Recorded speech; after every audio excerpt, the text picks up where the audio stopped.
అందరికీ నమస్కారం అండి. అప్పుల బాధను మాయం చేసే సింధూర గణపతిని గురించి ఈరోజు మనం తెలుసుకుందాము. సాధారణంగా వినాయకుని పూజించినట్లయితే మనం ఏ పని తలపెట్టినా ఎలాంటి విఘ్నాలు కలగవని భక్తులు నమ్ముతుంటారు.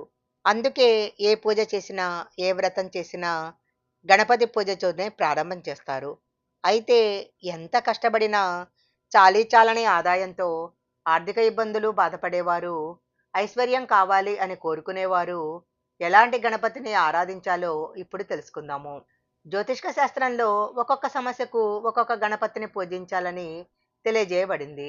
గణపతి విగ్రహాలలో చాలా రకాలున్నాయి. బంగారము, వెండి, ఇత్తడి లాంటి లోహాలతో చేసినవి మాత్రమే కాకుండా పగడము, మరకతం లాంటి అమూల్యమైన రత్నాలతో కూడా వినాయకుని విగ్రహాలు చేస్తుంటారు. అలాగే తెల్ల జిల్లేడు నారతో, గంధపు చెక్క, ఎర్ర చందనము మొదలైన అరుదైన కలపతో కూడా వినాయకుని చేస్తుంటారు. గణపతి యొక్క స్వరూపాలలో అతి ప్రాచీనమైన గణపతి స్వరూపము సింధూర గణపతి. ముఖ్యంగా సింధూర గణపతిని తమిళనాడులో ఎక్కువగా ఆరాధిస్తారు. సింధూర గణపతిని ఎలా ఆరాధించాలి? సింధూర గణపతిని పూజించినట్లయితే ఎలాంటి ఫలితాలు కలుగుతాయో ఇప్పుడు తెలుసుకుందాము.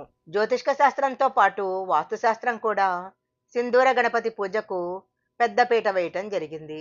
వాస్తుశాస్త్రం ప్రకారము సింధూర గణపతిని ఇంట్లో ఉంచుకున్నట్లయితే కోరిన కోరికలన్నీ నెరవేరుతాయి అంటారు. ఇంటి ప్రధాన ద్వారం దగ్గర సింధూర గణేశుడి విగ్రహాన్ని ప్రతిష్ఠించినట్లయితే ఇంట్లోకి ఎలాంటి దుష్ట శక్తులు, నెగటివ్ ఎనర్జీ ప్రవేశించలేవు. ఆర్థిక సమస్యల నుంచి బయటపడాలంటే సింధూర గణపతిని తప్పకుండా పూజించాలి. సింధూర గణపతిని వినాయక చవితి రోజున కానీ, బుధవారం కానీ, లేదా సంకష్టహార చతుర్థి రోజున కానీ ప్రతిష్ఠించుకోవచ్చు.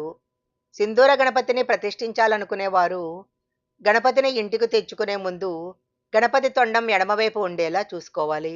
వినాయకుడి విగ్రహాన్ని ఎంపిక చేసుకునేటప్పుడు తప్పనిసరిగా వినాయకుడి తొండం విషయంలో జాగ్రత్త పడాలి. వినాయకుడి తొండము ఎడమవైపుకు తిరిగి ఉంటే శుభ ఫలితాలు కలుగుతాయి. తొండం కుడివైపుకు తిరిగి ఉంటే కోరికలు నెరవేరటానికి చాలా సమయం పడుతుంది. మన పురాణాలలో, వేదాలలో గణపతి పూజ అత్యంత శుభప్రదమని చెప్పబడింది. ఆర్థిక సమస్యలు తొలగించుకొని అష్టైశ్వర్యాలు పొందాలంటే సింధూర గణపతిని తప్పకుండా పూజించాలి. ఓం శ్రీ మహాగణాధిపతియే నమః.